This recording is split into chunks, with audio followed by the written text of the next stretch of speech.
Bismillahirrahmanirrahim. Assalamualaikum warahmatullahi wabarakatuh. Teman-teman teknisi rumahan, kali ini saya sedikit akan berbagi atau mereview tempat kerja saya ini yang sangat sederhana sekali. Tentunya ini khusus untuk teman-teman yang baru ingin merintis usaha, khusus usaha servis HP, ataupun yang masih sudah merintis tapi masih pemula. Mungkin kurang lebih seperti ini keadaannya. Teman-teman, khusus untuk orang yang istilahnya punya keinginan untuk menjadi seorang teknisi, tentu ada beberapa hal yang perlu dipersiapkan. Di antaranya adalah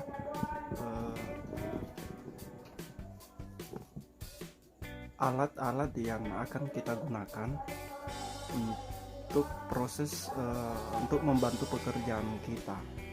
Jadi ini secara umumnya saya perlihatkan seperti ini dan ini. Sebentar saya akan jelaskan satu persatu apa sih tujuan atau fungsi dari alat-alat tersebut, termasuk yang blower ini, kemudian ada PSU pabrikan, ada juga PSU yang apa istilahnya sekaligus MBR, ada solder, ada ini macam-macam. Tentunya kurang lebih untuk teknisi yang baru merintis ya usaha seperti ini, kurang lebih inilah yang perlu kita persiapkan. Teman-teman teknisi rumahan, sebelum kita melangkah lebih jauh dalam proses servis handphone seperti ini, tentu kita betul-betul harus memikirkan bagaimana kesiapan kita untuk pekerjaan kita nantinya. Nah, semua yang ada di depan ini sebenarnya bukanlah yang istilahnya wajib semuanya ada pada saat kita ingin baru memulai usaha. Artinya dari beberapa peralatan yang ada di depan ini sebenarnya tidak wajib kalau kita baru ingin membuka usaha servis, misalkan di rumah ya. Kebetulan ini adalah saya membuka usaha ini hanya di rumah saja ya, jadi rumah belum ada konter, jadi ini penampakannya seperti ini teman-teman. Jadi ini ada beberapa, di atas itu ada baterai, ada sedikit, pokoknya ini betul-betul baru memulai usaha. Jadi ini saya bagikan untuk memotivasi teman-teman yang ingin merintis di dunia servis, bahwa ketika kita ada niat, ada keinginan untuk memulai usaha, tidak usah takut. Pokoknya kita kuatkan saja keyakinan dulu, insya Allah kita jalan. Karena terus terang dulu saya juga waktu baru ingin memulai usaha servis ini tidak langsung seperti ini, tidak langsung banyak seperti ini. Jadi saya sedikit bercerita dulu. Ini ada kebetulan keluarga, jadi sepupu saya yang kebetulan teknisi. Dulu saya sering datang ke tempat kerjanya ya. Jadi ketika saya lihat lagi mengerjakan handphone, saya jadi ingin bekerja juga seperti itu. Artinya ada keinginan untuk meniru pekerjaan sepupu saya yang seorang teknisi handphone. Pada saat itulah saya mulai kemudian men-searching atau bertanya langsung ke sekutu apa saja sih yang perlu kita siapkan pada saat kita pertama ingin memulai usaha. Jadi teman-teman, langsung saja saya akan memperlihatkan dulu secara umum ya apa saja yang saya punya. Kemudian untuk teman-teman yang baru ingin memulai, apa saja yang perlu dipersiapkan ya. Jadi nanti saya akan jelaskan secara umum terlebih dahulu apa yang harus dimiliki oleh seorang teknisi ya, khusus bukan yang profesional ya. Saya ini belum profesional, saya masih sangat muda sekali, jadi keadaannya seperti ini. Nah baik teman-teman, tentu seorang teknisi, hal yang pertama yang perlu dipersiapkan, jadi ini sifatnya wajib ya. Wajib itu artinya ketika kita ingin memulai usaha servis HP, artinya itu harus ada. Artinya ketika itu tidak ada, maka sangat terhambat pekerjaan kita untuk mengerjakan sebuah HP, khususnya kalau misalkan kerusakan HP pada hardware-nya atau kerusakan pada mesinnya. Apa itu? Yang pertama adalah PSU. Jadi PSU, power supply. Jadi ini power supply ada beberapa jenis teman-teman ya, ada beberapa macam. Jadi tergantung pembagiannya ini. Pertama ada ini adalah power supply power supply pabrikan. Artinya ini memang diproses oleh perusahaan yang khusus untuk membuat power supply. Ini juga termasuk power supply pabrikan. Yang kedua ini merek Ihua juga. Nah, ini P305D. Jadi kalau ini adalah power supply bukan pabrikan sih, ini buatan di rumah ya, homemade gitu istilahnya. Ini lebih sederhana dan lebih murah teman-teman dibandingkan ini. Antara ini dengan ini sebenarnya fungsinya sama, cuman ini istilahnya ada masing-masing pembagian tugas. Misalkan ini kan power supply ini terbatas, jadi ini 30, kebetulan ini rusak ya, jadi ini belum saya perbaiki. Ini voltasenya ini, tegangan voltasenya ini sampai 30 volt, dan untuk ampernya harusnya ini sampai 5 ampere. Kalau ini voltasenya sampai ini masih bagus, sampai 15 volt ya. Ini 15 volt. Sebenarnya kalau voltase cukup untuk pengerjaan handphone, karena kita hanya membutuhkan tegangan kurang lebih 3,7 sampai 4,2 volt. Cuman ini kekurangannya adalah cuman 1 ampere. Jadi 1 ampere. Kalau yang ini ini 12 volt. Jadi ini 12 volt. Tapi tegangan arus ampernya ini besar. Jadi ini tegangan ampernya juga 12. Ini 12 volt, voltasenya 12, ampernya juga 12. Jadi kalau teman-teman bertanya apa sih bedanya, nanti saya jelaskan satu persatu. Yang kedua yang perlu ada setelah PSU ini teman-teman, tentu blower ya. Blower ini atau hot air istilahnya, ini wajibnya itu gimana? Misalkan begini, kita ingin mengerjakan sebuah handphone yang misalkan membutuhkan untuk pengangkatan LCD. Contoh misalkan kita ingin kerja mesin HP Samsung ya, misalkan Samsung apa begitu, yang perlu nanti mesinnya bisa kita kerja, artinya bisa kita pakai setelah pengangkatan LCD-nya. Jadi ini sangat penting digunakan untuk misalkan kita angkat LCD-nya. Jadi ini alat inilah yang kita gunakan. Kegunaannya lagi yang lain, misalkan kita ingin mengerjakan konektor cas ya. Jadi untuk pemula itu kan kita belajar dulu bagaimana cara mengganti konektor cas ya, mengganti eh, tombol on off, tombol volume. Jadi ini jadi selain solder ini yang kita gunakan. Eh, Kemudian untuk tingkat yang istilahnya sudah mahir atau di atasnya lah ya, apalagi kalau sudah profesional, tentu alat ini wajib juga hadir, karena ini akan kita gunakan untuk misalkan proses pengangkatan IC, pemasangan IC, misalkan pemasangan IC cas, pemasangan IC eMMC, IC power. Jadi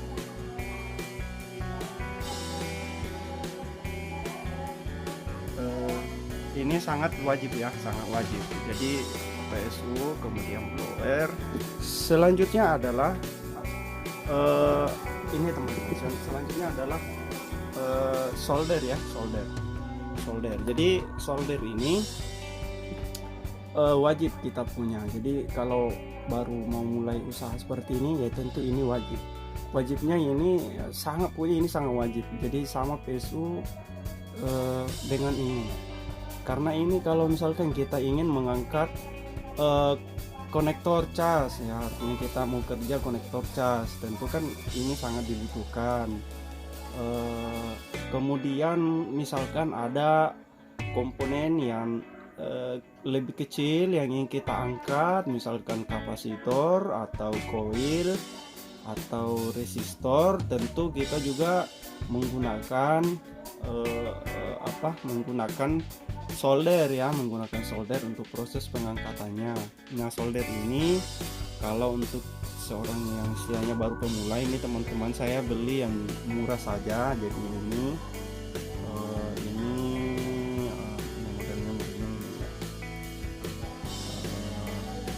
CS31.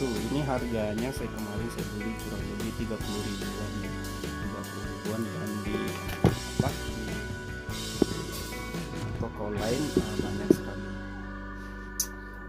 Oke, ini ya. Jadi selanjutnya setelah PSU, MBR, kemudian solder, tentu yang paling penting juga adalah multitester. Jadi ini multitester ya teman-teman, multitester. Multitester ini saya kebetulan punya dua jenis. Ini multitester analog, kemudian ini multitester digital. Sebenarnya pada dasarnya ini sama ya, sama penggunanya sama aja. Apa kegunaannya sedikit saya gambarkan ya. Misalnya ini kenapa wajib untuk teknisi pemula. Kadang-kadang ketika kita ingin mengerjakan sebuah handphone, misalkan ada user yang datang, misalkan saya ini mau kerja handphone saya yang misalkan mati total. Nah, itu kan perlu kita cek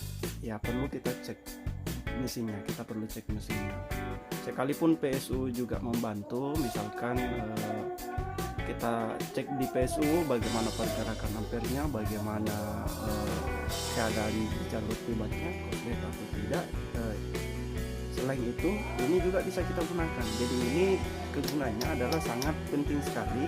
Misalkan kita ingin mengukur hambatan, ya, mengukur tegangan, atau mencari komponen-komponen yang short, inilah yang kita gunakan. Alat ini yang kita gunakan, baik itu yang analog seperti ini maupun yang digital seperti ini. Oke, jadi ini sangat wajib untuk kita miliki. Jadi ini nanti saya jelaskan sebentar satu persatu secara detail ya. Jadi ini saya gambarkan dulu secara umum apa yang paling penting. Jadi yang paling penting ya, bukan istilahnya kalau yang kayak semacam ini, separator ini artinya pelengkap untuk pekerjaan seorang pekerja teknisi. Oke, selanjutnya itu tentu alat-alat kecil seperti ini teman-teman. Jadi ini sangat sangat penting sekali. Nah, ini ada beberapa jenis ya. Ini misalkan ini khusus untuk iPhone. Ini yang model apa ya? Model plus dan model minus. Ini modelnya khusus ya. Jadi ini macam-macam. Jadi teman-teman yang ingin merintis usaha servis tentu ini perlu dipersiapkan ya OB-nya. Kemudian apalagi pinset. Nah, pinset ini pinset teman-teman. Jadi pinset ini kegunaannya adalah misalkan kita ingin menjepit komponen yang mau kita angkat ya, kita angkat. Setelah kita jepit seperti ini, kemudian kita blower supaya tangan kita tidak kepanasan. Jadi kita menggunakan pinset. Kalau model pinset itu sendiri agak ya apa ya, macam-macam jenisnya, tapi kalau modelnya cuman setahu saya ini yang ini dua, ada yang lurus dan ada yang modelnya bengkok seperti ini. Ini ada yang lurus seperti ini. Kemudian selanjutnya adalah papan penjepit PCB. Jadi ini penjepit PCB. Model seperti ini kalau teman-teman yang istilahnya ingin memulai usaha, ini bukan hanya seperti ini. Ada yang sangat murah sekali teman-teman, yang modelnya seperti ini. Jadi ini sangat murah untuk teman-teman yang istilahnya mungkin terkendala sedikit dengan modal. Cukup yang ini saja kita beli. Ini harganya kalau tidak salah sih 14.000 kayaknya. Kalau yang ini harganya kurang lebih 200 ribuan ya, 200 ribuan. Ini penting juga, pentingnya adalah seperti ini. Jadi ini tugasnya seperti ini.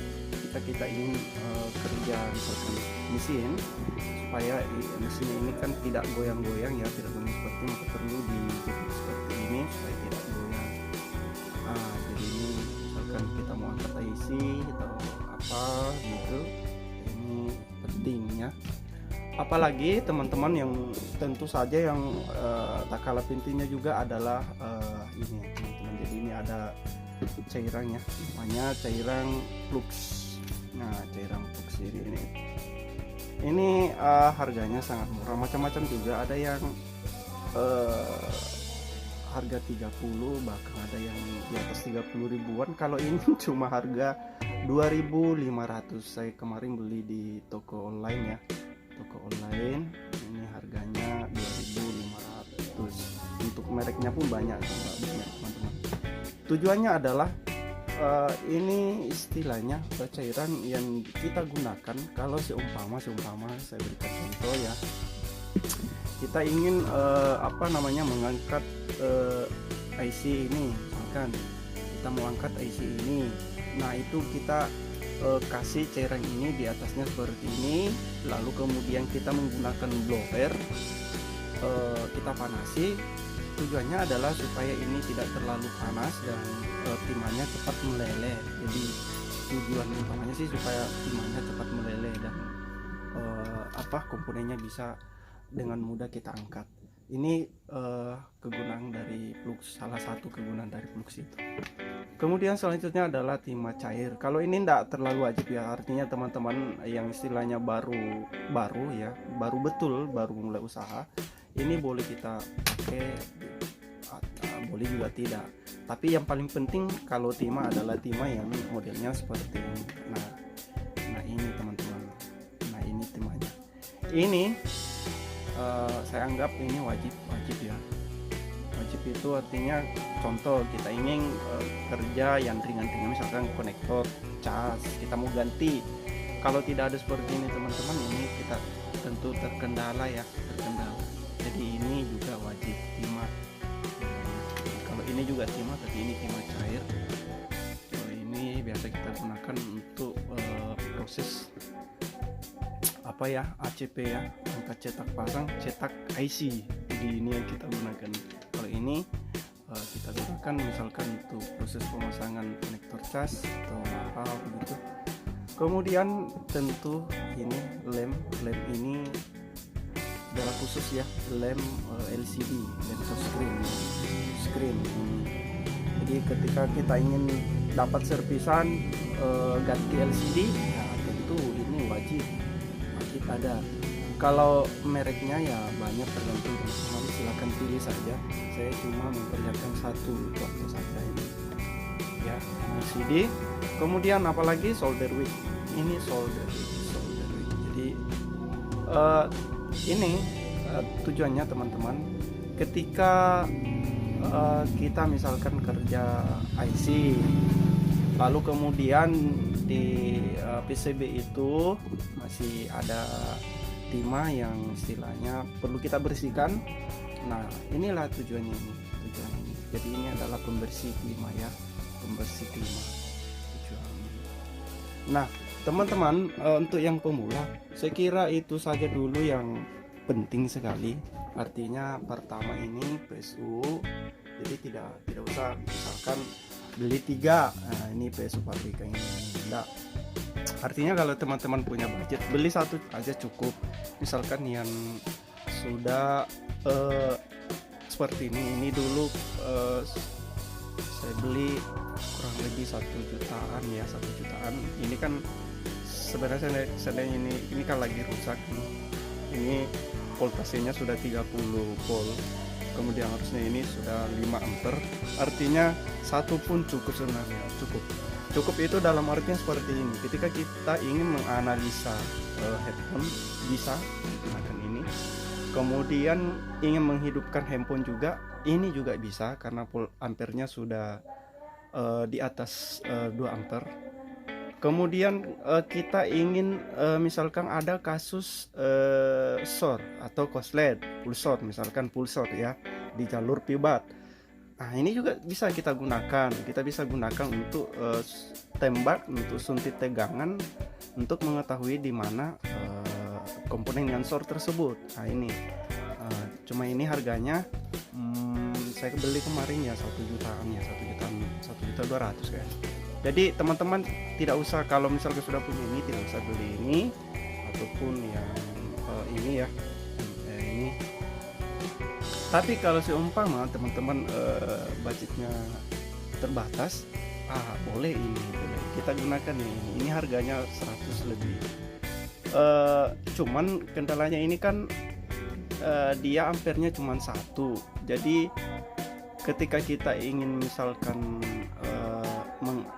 menganalisa, misalkan ada handphone yang mati total, lalu kemudian kita colok ke PSU nya ya, kita colok HP ke PSU, kita tekan power atau sebelum tekan power, ini sebenarnya sudah bisa membaca. Cuma ini kan terbatas teman-teman. Terbatasnya itu misalkan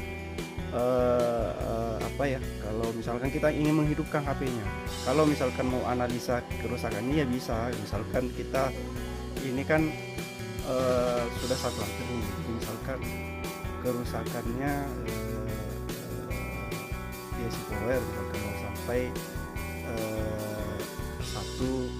0,1 miliampere atau 0,2 miliampere sampai seterusnya CPU, lalu kemudian masuk di MNC, ini bisa.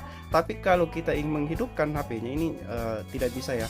Sekalipun voltasenya seperti ini kita naikkan sampai di 5 seperti ini, tetap tidak bisa menghidupkan HP karena ampernya sangat terbatas, cuma 1. Tapi ini harganya sangat murah, 100 lebih. Kalau ini teman-teman, saya beli kemarin ini karena ini pada saat ini lagi rusak. Saya beli ini kemudian alhamdulillah menurut saya sih ini murah juga. Jadi ini namanya MBR Custom 12 ampere. Jadi ini 12 ampere. Jadi ini sangat luar biasa teman-teman. Ini saya sering gunakan untuk menghidupkan handphone, ataupun saya gunakan untuk mencari titik-titik yang short atau yang korslet. Nah, ini. Jadi saya kira teman-teman kalau punya budget itu ini sangat recommended ya, sangat rekomendasi. Artinya yang punya hampir di atas 5 ya. Oke, teman-teman, kalau seumpama untuk yang kalau punya budget lebih, itu teman-teman juga bolehlah istilahnya ini kita membeli ini namanya separator. Jadi ini separator teman-teman. Apa kegunaannya? Kegunaannya ini adalah kalau sekarang ini kan lagi marak, artinya lagi booming ganti LCD ya, ganti LCD. Sekarang ini kan harga LCD sangat mahal sekali. Oleh karena itu teman-teman di beberapa daerah, teman-teman sesama teknisi untuk mengakali harga LCD yang sangat mahal sekali sekarang ini, kadang kita menawarkan jasa untuk proses pemisahan TS saja. Jadi artinya touchscreen-nya kita ganti atau kacanya kita ganti dengan biaya yang istilahnya lebih murah daripada proses pergantian LCD baru. Jadi proses pergantian LCD baru itu kan sangat mahal sekali. Kemudian kalau cuman misalkan kita pakai jasa penggantian touchscreen saja ya cukup ini. Jadi sekarang ini lagi banyak ya teman-teman yang beli ini.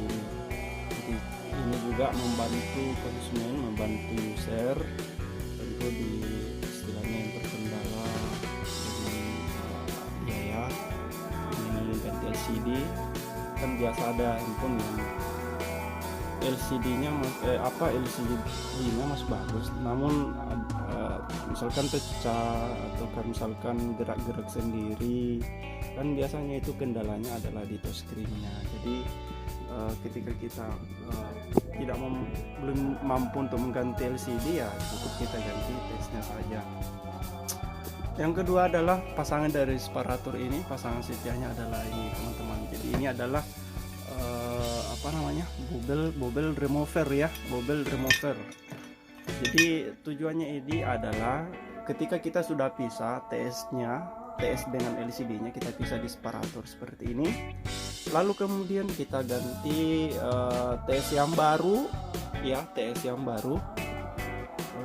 Lalu kita sudah ganti, sudah pasang lem OCA, sudah ganti TS-nya, kemudian kita ingin merapikannya supaya tidak ada gelembung, kita gunakan bobel remover untuk menghilangkan gelembung yang ada di touchscreen, yang ada di LCD touchscreen-nya.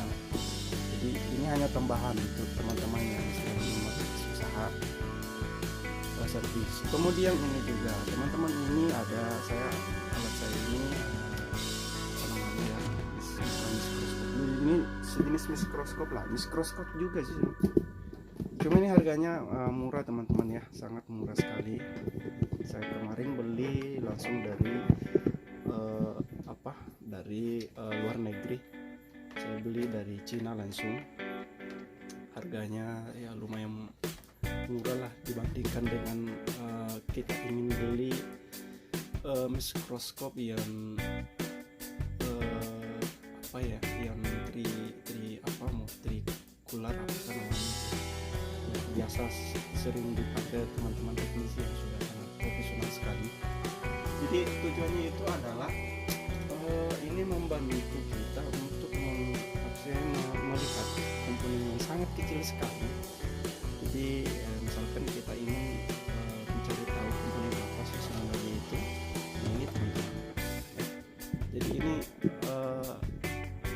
ini kan secara, kalau kita lihat dari secara kasat matanya sih sebenarnya agak gimana ya, kecil. Kalau kita lihat seperti ini kan kecil sekali, tapi ketika kita masukkan seperti ini kita terbantu besar. Untuk teman-teman punya budget lebih sedikit, boleh lah beli seperti ini. Kalaupun tidak, ada sih kaca yang sangat murah, membantu. Jadi selain seperti ini, saya dulu sih menggunakan yang seperti ini kaca pembesar dulu sih. Itu membantu kita. Oke, seperti ini kan. Oke, ini harganya murah.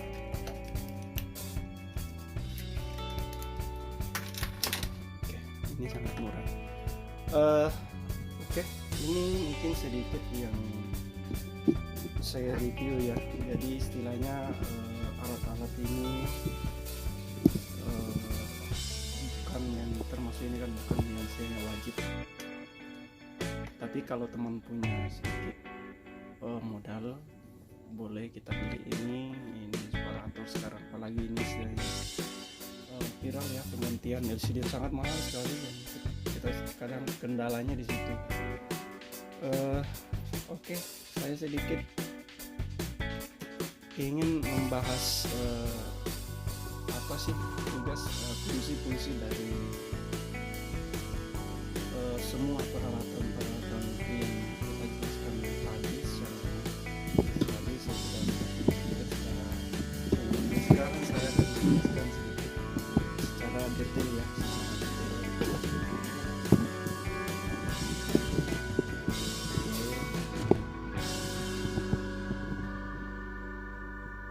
Oke, jadi sedikit saya praktek tentang bagaimana cara penggunaan alat ini. Oke, jadi ini adalah PCB ya, PCB apa ya, PCB penjepit mesin. Nah, ketika kita ingin kerja sebuah handphone, misalkan handphone ini,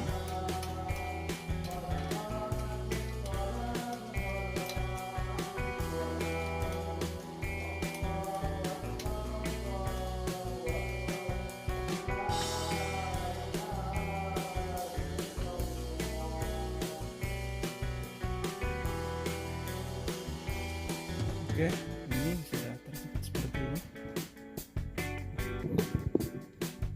terjepit seperti ini.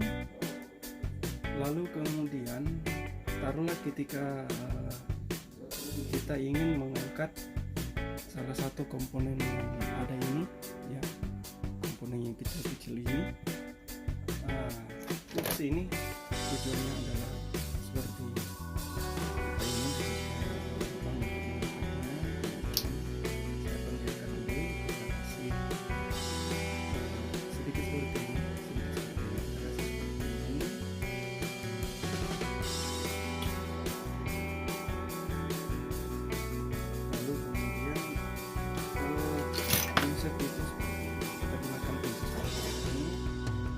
Kemudian soldernya seperti ini, teman-teman, saya perlihatkan sedikit ya. Jadi ternyata soldernya oke, saya tidak usah dulu. Ini saya ingin mengukur misalkan komponen, bagaimana cara penggunaan multitester itu sendiri. Jadi teman-teman ketika ingin mengerjakan handphone seperti ini, saya ambil contoh.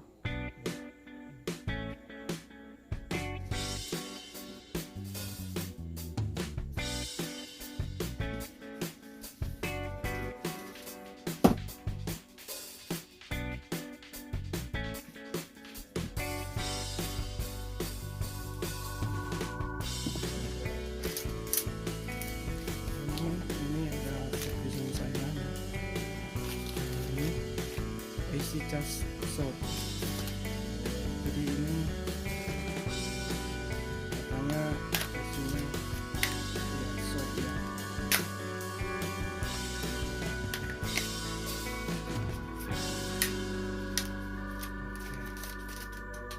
Nah, teman-teman, ketika pertama kali kita dapat handphone, misalkan kita ini kan HP-nya ini kan mati total ya.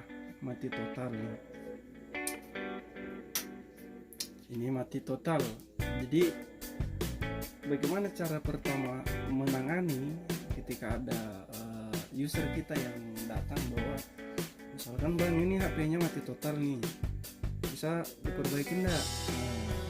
Tentu kan kita bingung. Nah, ini mati gara-gara penyebabnya apa misalkan, kita kan tidak tahu ya, Nah, tentu kita perlu menganalisa kerusakannya di mana. Caranya bagaimana? Tentu inilah kegunaan alat yang saya simpan tadi.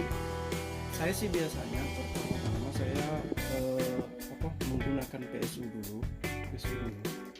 Jadi caranya adalah, jadi saya menggunakan PSU ya, PSU seperti ini. Ini adalah penjepit, ini yang istilahnya yang sumber dari PSU, sumber arus dari PSU.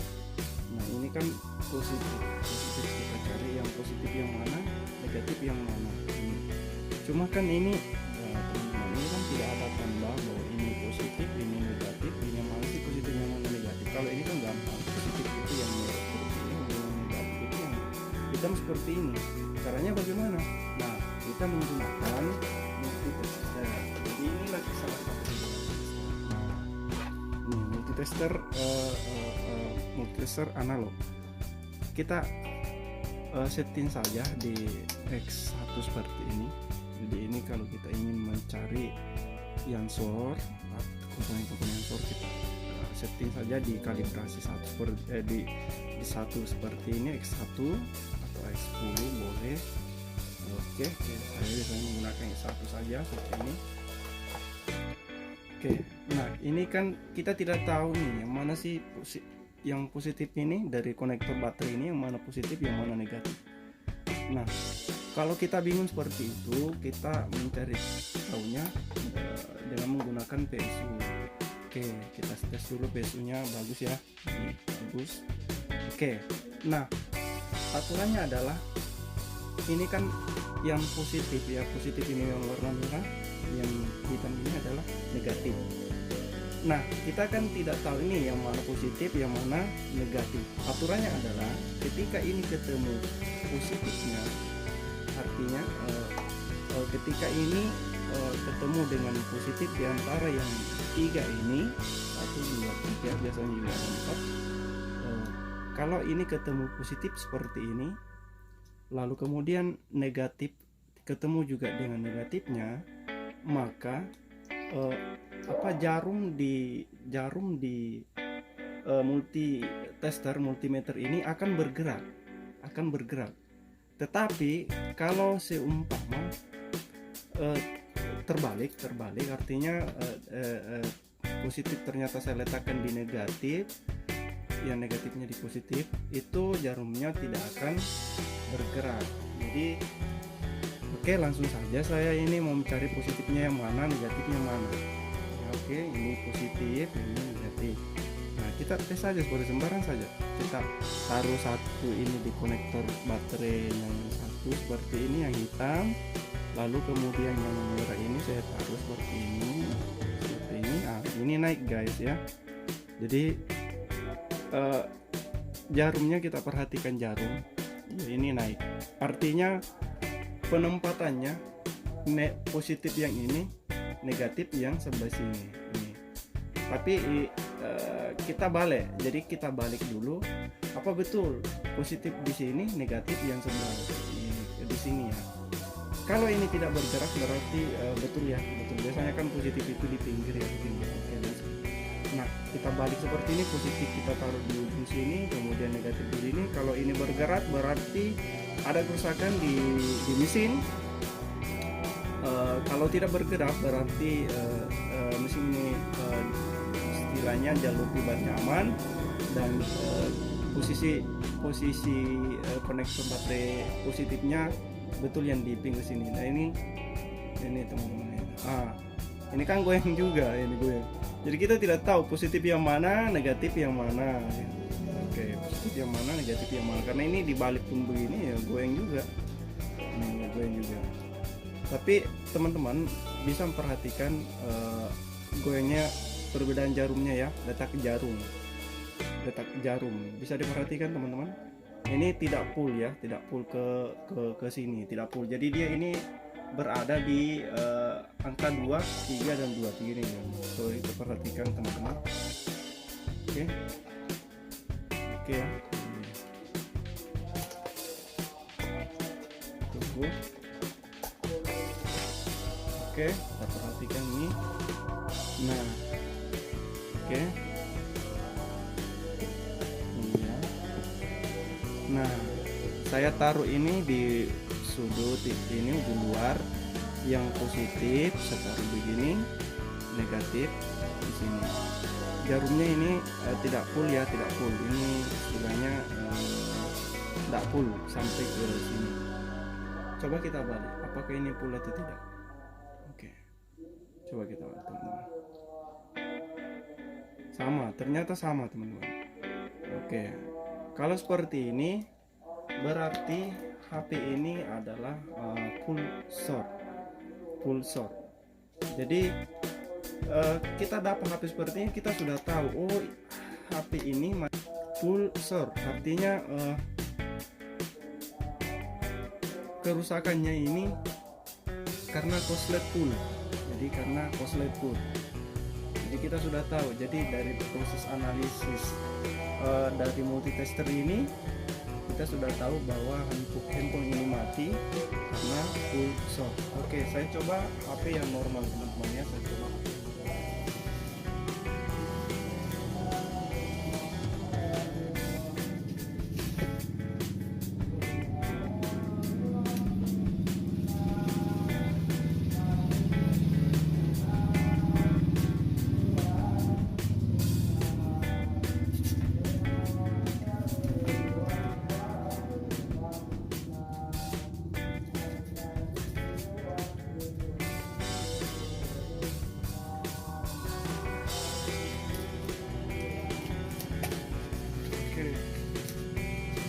ini ada jadi ini sudah diperiksa. Jadi ini Samsung J320 ya, jadi ini J3 biasa ya, J3 normal, tapi mesinnya normal teman-teman. Oke, kita cek dulu, kita cek. Oke. Nah teman-teman perhatikan di mesin Samsung J3 ini kita akan mengukur sama dengan tadi. Jadi kita masih set di X1 ya, kita di X1. Oke, caranya adalah kita letakkan saja, kita anggap bahwa ini yang positif paling luar, kemudian yang lainnya kita cari negatifnya yang mana teman-teman. Kalau yang hitam ini ketemu dengan yang negatif, maka jarum pasti bergerak, kalau oke, coba kita cari. Ini tidak bergerak, berarti bukan ini yang negatifnya, bukan ini. Oke, coba ini. Ini bergerak. Nah, coba kita perhatikan jarumnya, jarum. Jadi jarum itu tidak full ya, tidak full. Ini artinya betul positif yang ini, negatif yang ini. Jadi positif yang ini, negatif yang ini. Jadi teman-teman perhatikan. Jadi ini positifnya yang ini bagian luar ini, kemudian yang negatif ini yang ketiga ini. Nah, tandanya adalah ketika kita letakkan positif di positif seperti ini, negatif di negatif seperti ini, maka jarum pasti bergerak. Ini pergerakan yang normal. Oke, sekarang kita balik teman-teman.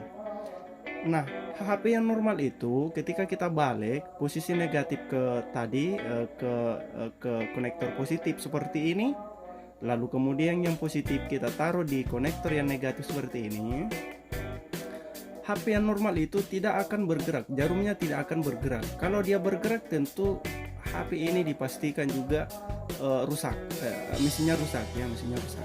Oke, kita taruh ya, kita coba seperti ini, kita letakkan yang positif ini, probe merah ini positif, kita taruh di konektor negatif baterai. Oke, seperti ini ternyata tidak bergerak.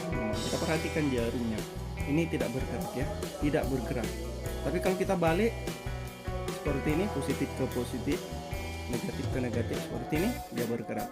Artinya dari proses ini teman-teman kita sudah bisa menganalisis bahwa tahap pertama kita pastikan HP ini tidak kondisi short di jalur tiba. Artinya sampai di saat ini kita meyakini bahwa HP ini keadaannya tidak short, artinya tidak short di jalur pivotnya. Oke, karena kita sudah tahu bahwa positif yang paling luar, negatif yang di dalam. Nah, sekarang kita tes pakai pesu. Kita tes pakai pesu. Oke, kita tes pakai PSU, jadi saya menggunakan PSU yang mana ya, yang ini. Oke, saya colokkan dulu.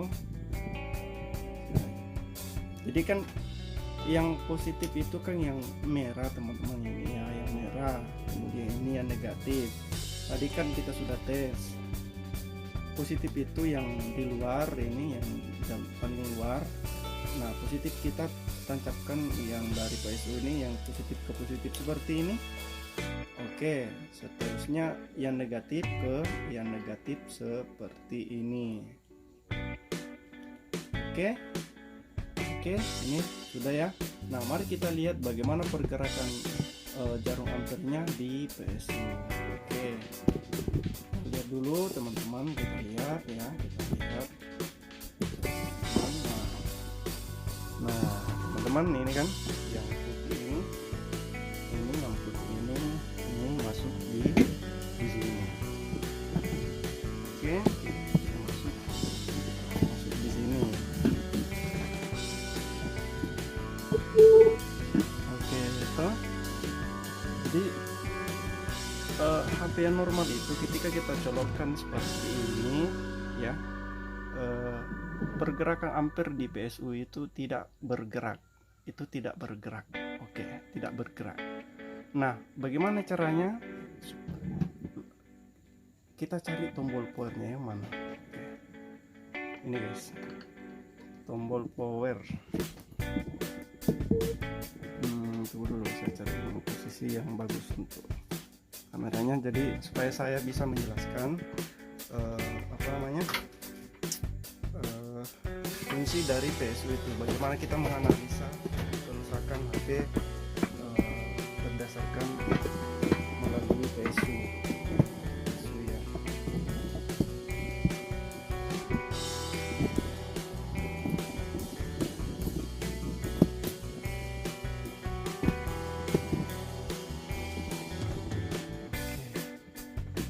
Nah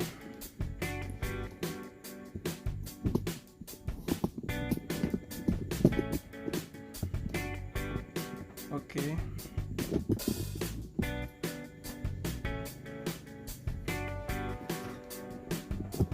ini HP-nya masih apa namanya, jadi ini masih terpasang ya, masih terpasang seperti ini. Teman-teman, ini kita perhatikan, ini masih terpasang seperti ini.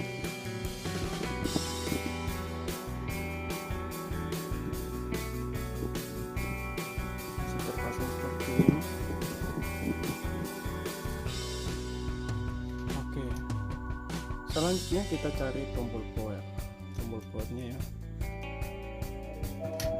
kita lihat. Oke, jadi saya jelaskan kembali, HP yang normal itu ketika kita colokkan seperti ini, positif di positif, negatif di negatif, pergerakan ampernya ini tidak bergerak, jadi dia diam di sini. Oke, dia diam.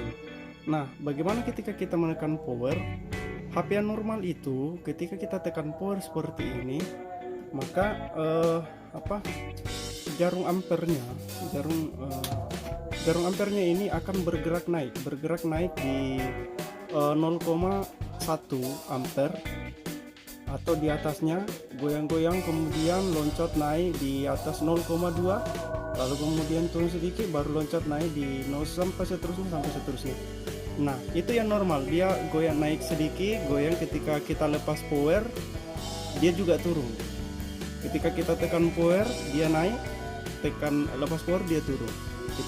Kita tekan power lama dia akan naik, lalu kemudian goyang-goyang, lalu seterusnya loncat naik pergerakannya. Oke, pokoknya kita lihat saja bagaimana pergerakan HP yang normal. Nah ini kan HP-nya normal teman-teman. Sebentar kita bandingkan dengan HP yang tidak normal. Jadi ini tujuannya adalah bagaimana kita cara menganalisa HP dengan menggunakan PSU. Jadi ini power supply. Oke, kita tekan power.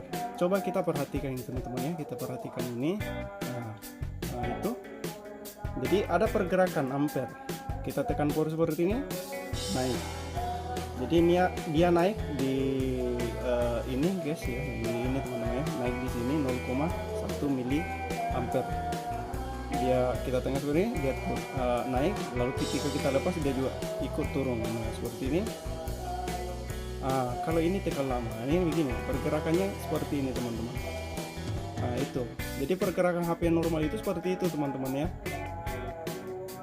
Oke, kenapa? Kita ulang. Jadi tapi jangan lupa teman-teman ya, kita setting voltasenya ini di 4 ini 4, ini kan 5, 4 setengah, 4 boleh 4 sekian sedikit, lewat sedikit. Oke, kita ulang. Jadi HP normal itu kita tekan power seperti ini, naik, kita lepas turun. Tekan power seperti ini dia naik, lepas turun. Ketika kita tekan lama seperti ini, dia naik, kemudian goyang-goyang seperti itu, lalu kemudian naik di 0,3, seterusnya dia goyang lagi, naik di 0, ini sekian, ini akhirnya lewat mati. Kenapa mati? Karena HP ini membutuhkan ampere yang lebih dari 1. Jadi membutuhkan ampere yang lebih dari 1 ampere, sementara kapasitas ini cuma 1 ampere. Jadi ketika HP akan booting, artinya booting masuk ke logo, ini pasti mati karena ampernya tidak cukup. Jadi solusinya adalah itu, kita menggunakan power supply yang seperti ini atau power supply yang ember tadi. Oke, teman-teman mungkin bisa pahami ya sedikit bagaimana menganalisa HP, kerusakan HP menggunakan PSU. Jadi tadi kita sudah menggunakan multitester, kali ini PSU. Nah, tadi teman-teman ini yang korslet ya, ini yang korslet. Jadi HP ini yang korslet tadi. Kita buktikan bagaimana kita tahu HP ini korslet kalau menggunakan PSU. Caranya adalah kita anggaplah ini yang positif ini, yang negatif yang paling dalam. Oke, kita taruh yang positif di positif seperti ini, teman-teman. Positif seperti itu. Kemudian ini negatifnya. Negatifnya kita taruh seperti ini. Dia masuk jaglet. Artinya HP ini korslet. Coba kita balik teman-teman. Kita taruhlah, anggaplah bahwa ternyata mungkin ini positifnya yang ini. Nah, coba kita balik. Tetap pasti dia akan jaglet kalau dia korslet.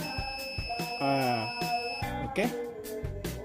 Dari sini kita dapat simpulkan bahwa kerusakan HP ini adalah betul-betul korslet ya. Jadi HP ini 2 HP ya, jadi kerusakannya adalah kita sudah tahu dengan cara menganalisa menggunakan multitester, dan yang kedua menggunakan PSU. Jadi teman-teman ketika dapat servisan handphone ya seperti ini ya, jadi langkahnya adalah seperti itu. Kita cek dulu menggunakan multitester ya, menggunakan multitester seperti ini. Kalau setelah hasilnya ada, kita pastikan di sini, maka lebih pastinya lagi kita menggunakan. Nah, jadi teman-teman khusus yang baru ingin memulai usaha seperti ini, saya sarankan teman-teman tidak usah istilahnya terlalu banyak pikir masalah kegagalannya. Pokoknya kita berusaha saja dulu, mencari dan terus memotivasi diri, mencari berbagai macam referensi di YouTube, bertanya sama tetangga yang seumpama kalau ada tukang servis, atau keluarga atau teman-teman yang istilahnya profesinya adalah tukang servis HP. Yang jelas bahwa ketika kita ingin memulai usaha seperti ini tentu banyak kendala, banyak kendala. Khususnya mungkin kalau teman-teman di pedesaan ya, kendalanya itu kalau seperti saya sih kendalanya adalah modal. Kendalanya pasti modal. Kita ingin beli alat ini, kendalanya pasti adalah modal. Oleh karena itu teman-teman yang khusus pemula, tidak usah kita beli dulu semuanya, cukup kita beli satu, kita beli PSU ya, PSU yang saya sarankan teman-teman beli PSU yang minimal 2 ampere atau 2,5 ampere, minimal 2,5 ampere. Kita beli PSU yang minimal ampernya itu adalah 2,5. Supaya kenapa? Supaya kita bisa menggunakan PSU itu untuk menghidupkan HP, dan bisa juga kita menggunakan untuk menyuntik tegangan baterai ya, kalau seumpama ada kerusakan di baterai itu. Jadi PSU itu wajib, satu PSU. Yang kedua adalah solder ya, solder itu sangat wajib sekali ya. Jadi misalkan kita ingin mengganti atau mengangkut komponen seperti ini ya, komponen seperti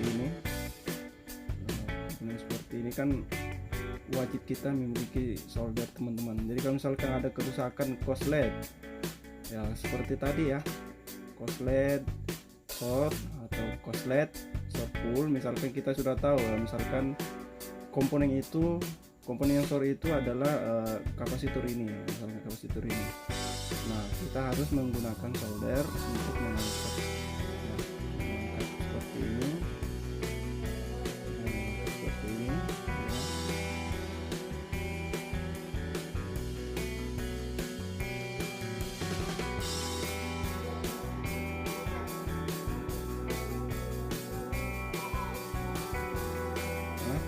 jadi ini ganti misalkan konektor cas seperti ini teman-teman ya, konektor cas seperti ini kan, ini kita menggunakan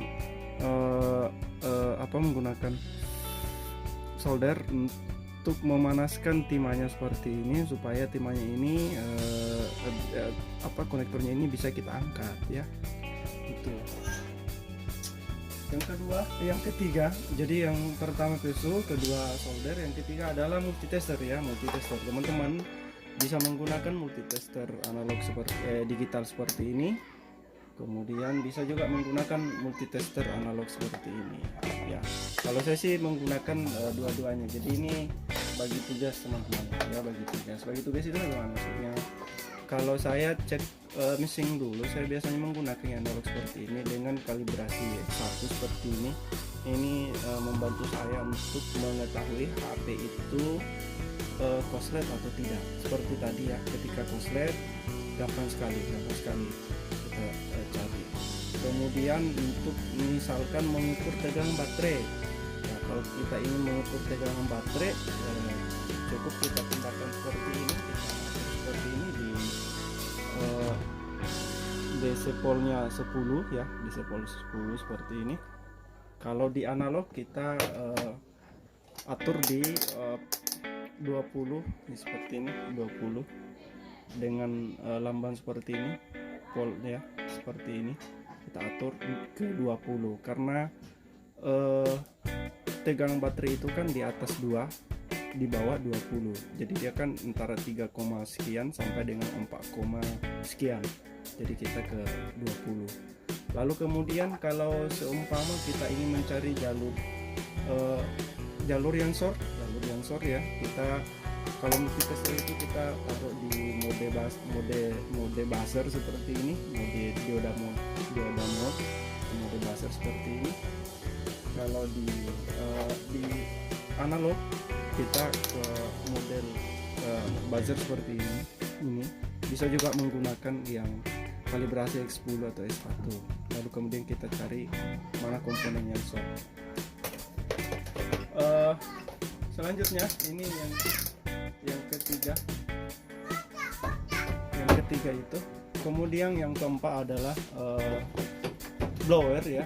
Jadi blower itu teman-teman, ini blower ini, jadi ini sangat penting sekali. Ini seperti misalkan untuk melepas konektor cas juga, inilah yang kita butuhkan teman-teman, yang kita butuhkan. Misalkan kita ingin mengganti IC cas, IC power, proses pengangkatannya pasti membutuhkan blower seperti ini, proses pemasangannya juga menggunakan blower seperti ini. Jadi saya anggap ini sangat wajib ya, sangat wajib sekali. Yang kedua, yang seterusnya itu untuk alat-alat yang kecil, misalkan obeng ya, tentu ya harus ada pinset seperti ini pinset seperti ini harus ada.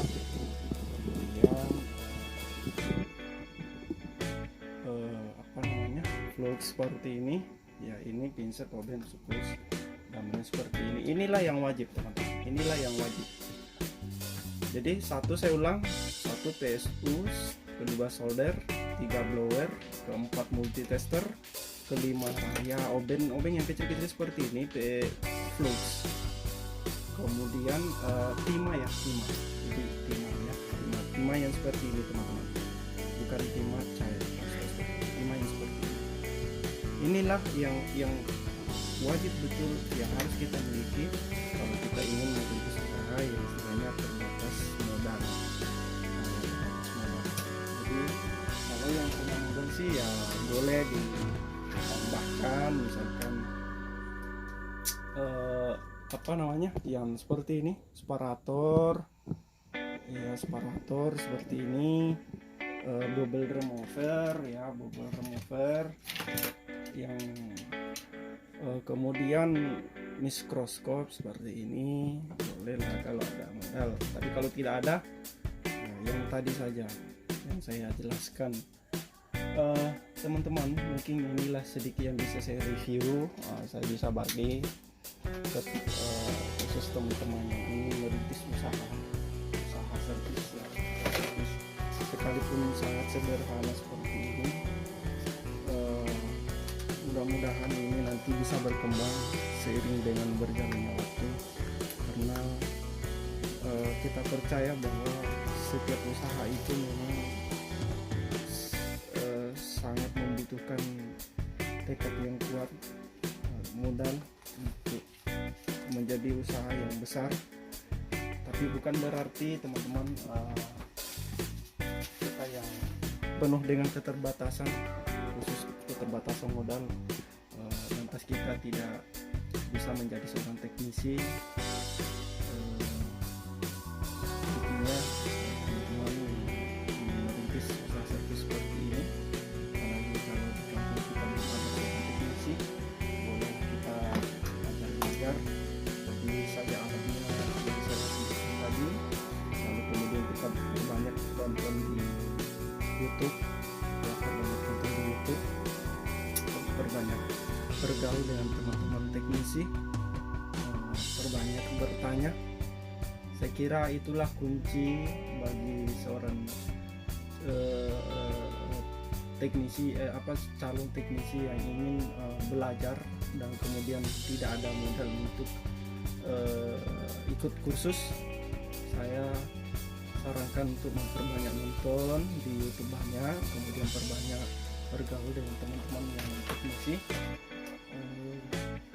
dan perbanyak bertanya. Jadi ada pepatah yang mengatakan malu bertanya, sesak bicara. Jadi saya kira teman-teman itulah yang bisa saya sampaikan. Mudah-mudahan ini ada manfaatnya. Kalaupun ada sesuatu yang salah yang saya sampaikan, mohon dilengkapi saja, dikoreksi saja.